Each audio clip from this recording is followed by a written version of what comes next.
Eles caminhavam lado a lado, um com os cabelos já brancos de batalha, o outro com os olhos abertos, cheios de expectativa e temor. Elias sabia. O tempo se esgotava. A jornada do profeta estava prestes a se encerrar, não com a morte, mas com uma elevação que poucos presenciam. E então ele pergunta: pede-me, o que queres que te faça antes que eu seja tomado de ti? Não é apenas uma despedida, é uma passagem sagrada. É a chama de um chamado que precisa encontrar outro coração para arder. Na memória de nossos dias, outra figura caminhou assim. Um homem de passos lentos, palavras firmes e coração exposto. Francisco, chamado Papa por muitos, pai espiritual para multidões. Também ele, nos últimos tempos, pareceu caminhar ao lado de Eliseus anônimos. Jovens sonhadores, padres cansados, mulheres de fé silenciada, pobres esquecidos. E embora não tenha dito com essas palavras, sua vida parecia sussurrar: peçam, observem, continuem, antes que eu parta. Disse certa vez: o exemplo é a linguagem da fé. Falemos menos, vivamos mais. A sua caminhada foi ensino. Seu silêncio final é convite. Agora, como Eliseu, muitos olham para o céu nublado de saudade e se perguntam: o que farei sem ele? Mas a voz do céu ainda diz: pede, pede o Espírito, pede a porção dobrada, porque o profeta vai partir, mas a missão vai continuar. Peço-te que me toque por herança porção dobrada do teu Espírito. 2 Reis 2:9. Ele podia ter pedido conforto, ou fama, ou um caminho mais leve, menos solitário que o do mestre. Mas Eliseu não hesitou. Peço-te porção dobrada do teu Espírito. Não queria ser Elias. Queria apenas servir como ele serviu. Com a mesma coragem, o mesmo amor pela verdade, o mesmo fogo no coração. Pedir porção dobrada não era arrogância, era honra, era reverência. E assim também foi com Francisco. Nos seus últimos dias, ele não nos deixou riquezas nem templos grandiosos.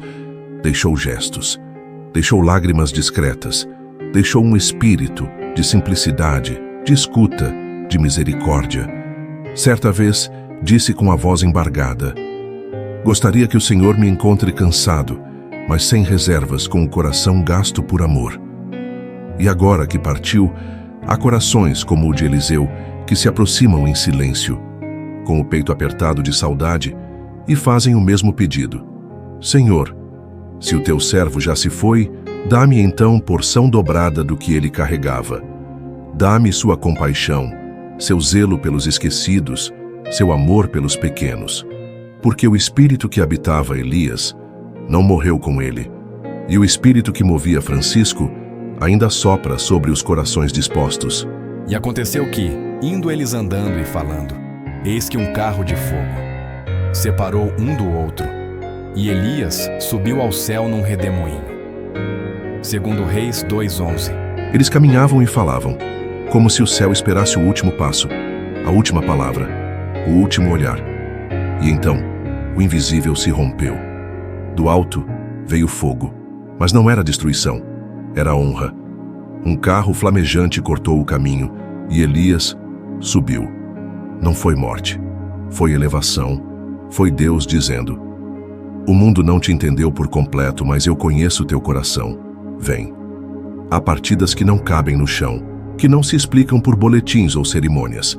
São subidas silenciosas, de almas que pertenceram mais ao céu do que à terra. Francisco foi um desses. Seu corpo repousa, mas sua partida é feita de luz.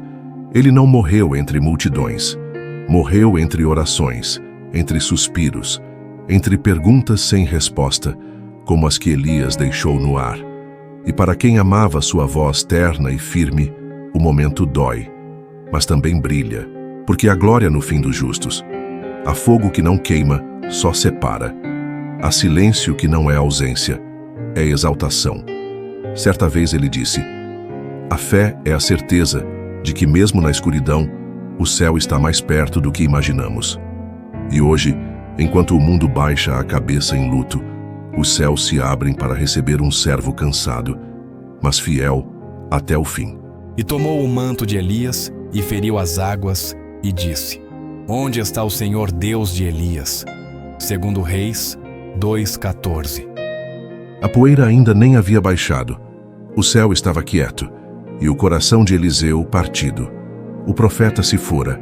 O carro de fogo desaparecera no horizonte, mas algo havia ficado: o manto. O mesmo tecido que cobriu ombros cansados, agora repousava em suas mãos trêmulas. Era mais que pano, era legado. E diante do Jordão, a mesma água que Elias atravessara momentos antes, Eliseu ergueu o manto, feriu as águas e clamou: Onde está o Deus de Elias? Não era dúvida, era desejo. Era o clamor de quem não quer apenas herdar a posição, mas a presença. Hoje, diante da ausência de Francisco, muitos também seguram entre as mãos aquilo que ele deixou: palavras, exemplos, dores assumidas, orações silenciosas, e o mundo pergunta: onde está o Deus daquele que partiu? Ele está no altar simples, no abraço ao refugiado, no gesto que resgata a dignidade dos esquecidos, no pão repartido com os pobres. Francisco não carregava poder, carregava presença, e sua fé sempre apontou além de si mesmo. Disse certa vez ao olhar para os jovens em lágrimas: Não me sigam, sigam a Cristo. Se alguma coisa em mim tocou o coração de vocês, foi porque ele estava ali primeiro. E agora, como Eliseu, quem crê, toma o manto. Chora o que se foi, mas levanta o braço e fere as águas da realidade, dizendo: o mesmo Deus que esteve com ele está conosco também. E vendo os filhos dos profetas, disseram: O espírito de Elias repousa sobre Eliseu. 2 Reis 2:15. Os olhos que assistiram à partida agora viam algo novo. Não era mais Elias, mas havia algo dele em Eliseu: a postura, a autoridade, a leveza no falar e o peso na presença. O espírito não morreu com o profeta. Ele repousou sobre outro, sobre os que continuam.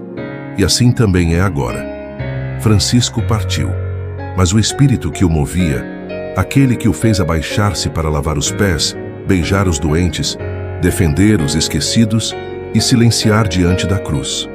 Esse espírito não se recolheu ao céu. Ele repousa sobre quem acolhe sem julgar, sobre quem serve sem esperar retorno, sobre quem não teme andar com os últimos da fila. Repousa sobre uma geração que viu a tocha passar e agora caminha com o manto sobre os ombros. Porque o legado de um servo de Deus não termina em sua ausência. Ele se espalha. Foi isso que Francisco desejou até o fim. Disse em sua última mensagem pública: Não deixem que meu nome se torne monumento. Seja um movimento de amor, de justiça e de reconciliação. E os filhos da fé, ainda hoje, olham uns para os outros e dizem: O espírito daquele homem não se perdeu, ele repousa sobre nós. O profeta subiu, o manto caiu, o espírito ficou. E assim a história segue. Não com o silêncio da perda, mas com o som discreto da continuidade. Francisco partiu, mas não levou consigo o que havia de mais sagrado, porque o Espírito de Deus, aquele que inspirou suas palavras ternas e suas decisões firmes, jamais esteve preso a um só homem. Ele passa, repousa, sopra. Hoje, em meio ao luto, há também missão. Há um mundo ainda sedento de paz, de compaixão, de verdade vivida com humildade. E a nós, nos resta caminhar. Caminhar como Eliseu, com o coração quebrado, mas com os ombros cobertos. Com saudade nos olhos, mas com fé nos pés. Se um dia ele disse: a igreja deve ser um hospital de campanha, onde todos podem ser cuidados antes de serem julgados. Então que sejamos barracas abertas no meio do campo, que sejamos abrigo, chão firme, ecos da mesma bondade. Porque o que Francisco viveu foi só uma parte do que o Espírito ainda quer fazer. E se perguntarem por aí: onde está o Deus do profeta que se foi? Que possam olhar para nós e ver sem palavras que o fogo ainda arde.